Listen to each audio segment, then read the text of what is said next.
Senior IPS అధికారి AB వెంకటేశ్వరరావుకు హైకోర్టులో ఊరట లభించింది. కేంద్ర పరిపాలనా ట్రైబ్యునల్ ఉత్తర్వులను సస్పెండ్ చేసేందుకు ఉన్నత న్యాయస్థానం నిరాకరించింది. ఏబీవీ సస్పెన్షన్ను ఎత్తివేస్తూ ఇటీవల క్యాట్ ఉత్తర్వులు ఇచ్చింది. ఈ ఉత్తర్వులను నిలుపుదల చేయాలంటూ రాష్ట్ర ప్రభుత్వం హైకోర్టులో పిటిషన్ దాఖలు చేసింది. దీనిపై విచారణ చేపట్టిన ఉన్నత న్యాయస్థానం క్యాట్ ఉత్తర్వులను సస్పెండ్ చేసేందుకు నిరాకరించింది.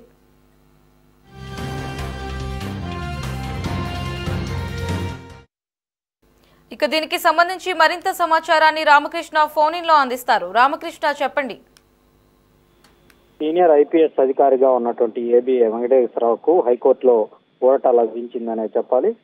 రాష్ట్ర ప్రభుత్వం గతంలో ఆయన సస్పెండ్ చేస్తూ పోస్టింగ్ ఇవ్వకుండా గత కొంతకాలంగా వేధింపులకు గురి చేస్తుందన్నటువంటి ఆరోపణలు ఉన్నాయి. అయితే ఈ నేపథ్యంలో కొద్ది రోజుల క్రితం క్యాట్ ప్రత్యేకంగా ఆయన సస్పెన్షన్ సంబంధించినటువంటి ఉత్తర్వులను నిలుపుదల చేసింది. అయితే దీని మీద రాష్ట్ర ప్రభుత్వం హైకోర్టులో పిటిషన్ దాఖలు చేసింది. క్యాట్ ఉత్తర్వులను సస్పెండ్ చేయాలని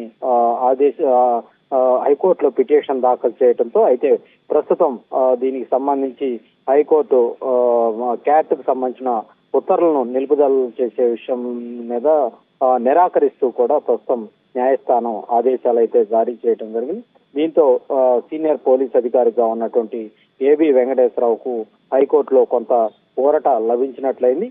అదే క్రమంలో క్యాట్ ఇచ్చినటువంటి ఉత్తర్వులు కావచ్చు, క్యాట్ తీర్పు కావచ్చు, దాంట్లో ఎట్టి పరిస్థితుల్లో కూడా తాము జోక్యం చేసుకోబోమని కూడా హైకోర్టు చాలా స్పష్టంగా చెప్పినటువంటి పరిస్థితి అయితే ఉంది. ప్రస్తుతం అయితే ఏబీ వెంకటేశ్వరరావుకు తక్షణం వెంటనే పోస్టింగ్ ఇవ్వాలని కూడా హైకోర్టు ఆదేశాల్లో జారీ చేసినటువంటి పరిస్థితి అయితే ఉంది.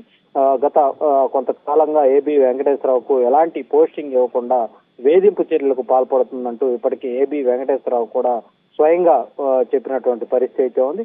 ఆయన 2 సార్లు కూడా ఆయన్ను సస్పెన్షన్ చేయటం, ఆయన తిరిగి క్యాట్ కు వెళ్ళటం, క్యాట్ సస్పెన్షన్ ఎత్తివేసి వెంటనే పోస్టింగ్ ఇవ్వాలని కూడా ఆదేశాలు జారీ చేశాం. అయినప్పటికీ కూడా ప్రభుత్వం మాత్రం ఆయన్ను వేధింపు చర్యల్లో భాగంగా ఆయన ఎక్కడో కూడా పోస్టింగ్ ఇవ్వకుండా తిరిగి హైకోర్టులో ఒక పిటిషన్ దాఖలు చేసి క్యాట్ ఉత్తర్వులను నిలుపుదల చేయాలని కూడా కోరినటువంటి నేపథ్యంలో ఇవాళ హైకోర్టు ఆయనకు అనుకూలంగా ఒక తీర్పు ఇవ్వటం జరిగింది. మరి ఆయన ఈ నెలాఖరు కల్లా రిటైర్ కాబోతా ఉన్నారు. ఈ పరిస్థితుల్లో బహుశా రేపు ఆయనకు చివరి రోజుగా చెప్పాలి.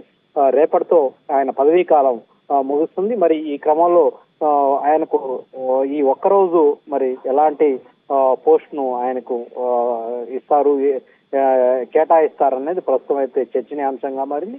అయితే ఇప్పటికే సోషల్ మీడియా వేదికగా ఏబీ వెంకటేశ్వరరావుకు మద్దతుగా ఆయనకు అన్యాయం జరిగింది, ఆయన్ను మరో ఏడాది పాటైనా ఆయన పదవీ కాలం కొనసాగించి డీజీపీగా నియమించాలని కూడా పెద్ద ఎత్తున ఆయనకు మద్దతుగా సోషల్ మీడియాలో పోస్టింగ్లు పెడుతున్నటువంటి పరిస్థితి. ఆయన ప్రస్తుతం దేశవ్యాప్తంగా కూడా ఆయనకు పోస్టింగ్ ఇవ్వాలని, ఆయనకు మంచి పదవి ఇవ్వాలని కూడా ట్రెండ్ అవుతున్న పరిస్థితి. ఒకవేళ గనక రేపటితో ఆయన పదవీ కాలం మూసి రిటైర్ అయ్యే పరిస్థితి వస్తే కొత్త ప్రభుత్వం ఏర్పాటైన తర్వాత ఆయనకు హోంశాఖకు సంబంధించినటువంటి సలహాదారు పదవి ఇవ్వాలని కూడా పెద్ద ఎత్తున డిమాండ్లు వస్తున్నటువంటి పరిస్థితి అవుతుంది. మరి ఏం జరుగుతుందో వేచి చూడాల్సింది. ప్రస్తుతం అయితే హైకోర్టులో ఆయనకు అనుకూలంగానే తీర్పు వచ్చిందని భావించాలి.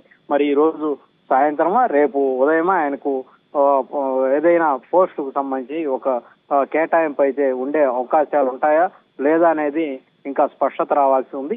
ఏదేమైనప్పటికీ కూడా రేపు సాయంత్రానికి ఆయన పదవీ విరమణ పూర్తయ్యే అవకాశం అయితే కనిపిస్తా ఉంది. ఈ నేపథ్యంలో ఎలాంటి ఉత్తర్వులు వస్తాయా ఏంటా అన్న దాని మీద ప్రస్తుతం అయితే సస్పెన్స్ కొనసాగుతా ఉంది. Lahari. Right Ramakrishna, thanks for the updates.